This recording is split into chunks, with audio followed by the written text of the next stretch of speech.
Hello there, everyone. Let me put a little banner on here because guess what? Today is day 8. So I'm muting my phone. I heard it just beep. I want to go ahead and make sure that this is on Facebook because I might just try loading it up again if we don't get it showing up on there. And then once I know it, I will start. Okay, so hang with me, guys. Hang with me.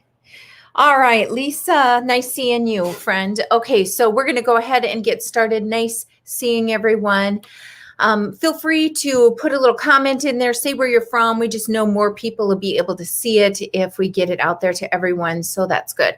All right, we are on day 8. So day 8 is all about like, what's heaven? You know, how can I be sure that I'm getting there? And it's not going to be your normal, what you think somebody might say is, how do I know? You know, John 3:16. No, it's not necessarily that. That's true, but we have kind of this cool topic. So the storyline that was in today's lesson was about basically this young man who asks Jesus and says, you know, how am I going to know that I'm going to get here? And how am I know that I'm saved, basically?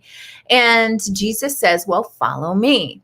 And so that's pretty easy, right? It sort of makes us feel like, you know, hi, Cheryl, nice seeing you. Well, then I just need to follow God or Jesus. Well, kind of. There's a Bible verse that I'm going to go over, and I've just sort of come to terms with it. I will be blocked. That's all right. The people who know me and see my stuff, they're meant to see it. Everyone else, whatever, right? So I'm going to read the verse and we'll see what happens. So Hebrews 8:10-12. Now listen up, and then I'm going to point out 2 things in this, okay? So this is the new covenant I will establish with the people of Israel after the time. So declares the Lord, I will put my laws in their mind and I will write it in their hearts. I will be their God and they will be my people. No longer will they teach their neighbor or say to another, know the Lord, because they will all know me, from the least to the greatest. So what I love about this is a couple things. One is this, I will be yours and you will be mine. And you guys know, like the first part of my book is I am his and he is mine. And there is this thing, like when we actually come to Christ, you know, we have this moment where like we know, and it's slow going for some. And other people might have it when they're young. I know my daughter Riley was like 8, and okay. And then there's other people that have like a life event and it happens and it's so powerful, right? So what I want you to think about is more so what comes afterwards. So think about all of us. Okay, 2 things. Think about what comes after, and also think of the term heaven on earth, right? Why do people say that?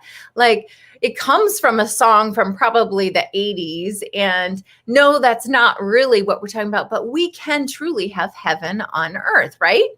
And so what I would like to do is have us think about what that means. This verse is saying the Holy Spirit will come. And so then when the Holy Spirit comes upon us, then we all of a sudden know God. We hear him and all these things. Well, a lot of times when we have that moment, some of us like that moment when we give ourselves to Christ. And I was like 22, don't have time to tell you, or we'll be over our 10 minutes, but holding my daughter, Rhea, that's enough said.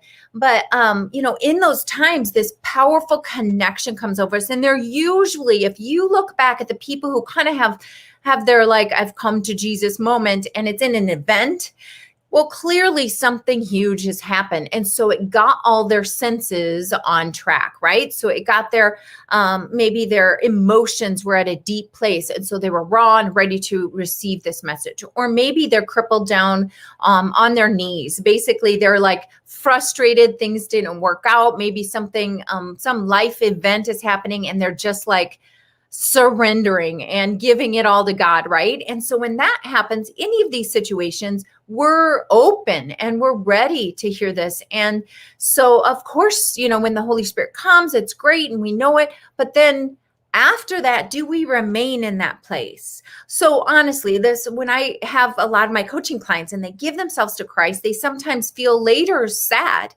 or like, is something wrong? Because they're wondering, why now doesn't it feel the same?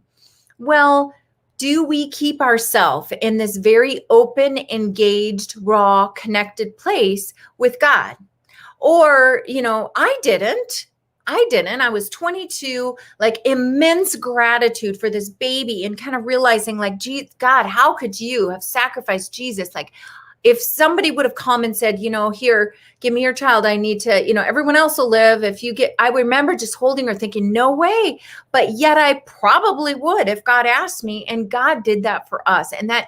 But do I have that kind of conviction every single day of my life, every hour? And no, I try to, and there's ways for us to. So when we wonder sometimes, like, why am I just sort of feeling not close to God? Or why do I not have that same conviction, like I am saved, right?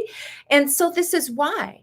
But we know that there are things, and we've been looking at them in day 1 through 8, that we can do to stay in that connection. So like the verse says, to have the Holy Spirit upon us so that we know God, right? We just know we're saved. We are convicted to follow him, because that's really what Jesus was telling this young man is, if you don't know that you're here, come follow me, you will know. And that's really the lesson today. How do we follow and how do we know? All right. So our homework then is, let me just make sure I didn't miss any, because I think he had like 1 or 2 sentences in here that I thought were really good. So let me just read my notes here. So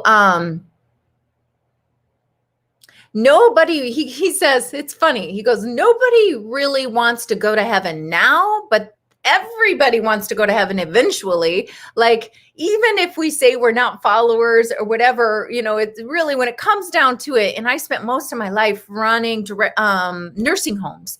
And so, you'd see people in all different places. When it comes down to it, we just want to know we're going there, right? But nobody's really too keen on it today. But should we be? Yes, we should be so engaged every single day. So then I also liked that, his challenges. So here they are, 5 of them for your homework. Ready? So today's homework is, first, think about eternity and think about, like, ponder on your legacy. So we shouldn't wait until the last minute. We know this, to think about, like, what would people say about me? We've been challenged this probably, you've seen a Hallmark movie on somebody passing, or maybe you've read a book. But I mean, really, right now, if you knew that your time was done in 3 months, like, what would you want people to know about you? I can remember, oh gosh, what was it? It was like 2 or 3 days ago. I was on the phone and I just wish I could take everything back. I was just so convicted that, like, that was not good. That was not kind or loving or nice. I was sort of sure with somebody who was being irresponsible. And who am I to teach anyone a lesson? Like, that is so not cool. I should have responded with grace, and I didn't. But anyway, so, like, what is your legacy? What do you want people to look back on you and say, man, she was, right? And then next is, what's your long-term spiritual goal? Do you even think about that? My husband and I were just making plans for a retirement and looking at what we have planned out. And we're sort of thinking, we need to make sure this timing is right. And where do we want to give to? And so do we think of spiritual goals though? Like, do we think of spiritual goals? I remember a few years ago, all of a sudden I was like, I am going to really know the Bible. And so I spent a lot of time and energy learning it. And now I'm teaching it back to the legacy leaders. Every day I read a little hunk in the morning. And then after I'm done reading, I talk to them about it. And so we all the legacy leaders every year learn the whole Bible over and over and over again. And so that was just a spiritual goal that I wanted to have. But what are some others? Number 3, homework assignment. What characteristics do you want to develop? Well, when you're thinking about your legacy, you might think like, that's usually where it starts. Like, people don't really want your legacy to be simply that you left $50,000, $250,000, $1 million to somewhere, and that's it. Like when you really think of the legacy that your grandma left, like it's her life, it's what she did or your grandfather did to change your life, right? Then number 4, what moments do you want to create? So usually our legacy is all about not missing moments. I know this year we did not get to go on any vacations, right? Because of coronavirus. So, oh gosh, I just probably got us even less viewers now. I'm horrible at this. So mostly I just want to give you a message. Why do I need to have these rules, right? So anyway, so when this happened, everything changed and I missed not having those moments of my family time. So right away now this year, we planned a trip where Riley and Rhea and Justin and Iris and Jeff and I will be together. And like, that is going to be priceless when we play games together and when we do everything we can together, right? Hi, Leslie. Nice seeing you, friend. Okay. Number 5. God asks for help. So, God asks you for help. So he's saying, hey, I want you to go make disciples of men. I don't care how you do it. Love your family, teach your family. That's doing it. Go out in the community. That's doing it. Go on a stage. Fine. Be quiet and just send little cards in a box somewhere. That's fine. But figure out that's what he's asking of us, to go make disciples of men.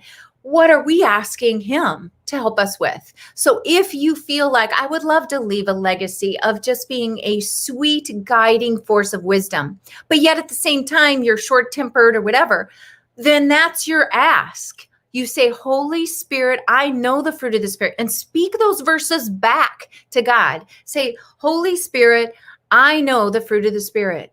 And I know that it's there for me if I just get close to the Holy Spirit. And so you just pray and say, please come near me when I start behaving anything that isn't of that. So whatever's true, noble, right, praiseworthy, excellent, Philippians 4:8, whatever's the opposite of that, when I start acting that way, Holy Spirit, come over me. I am surrendering my attitude. I am just praying that I am wise and hear a nudge from you to like, whoa, step back and then just pray for the Holy Spirit to come over me and help me have the words that are kind, loving, gentle, self-control. Like do that exercise, like pray and ask. So those are your homework assignments for today. Let's see, we are 12 minutes in, but I dinked around in the beginning. So I think we did good, right? So anyway, I can't wait to see you tomorrow. I have a challenge for you.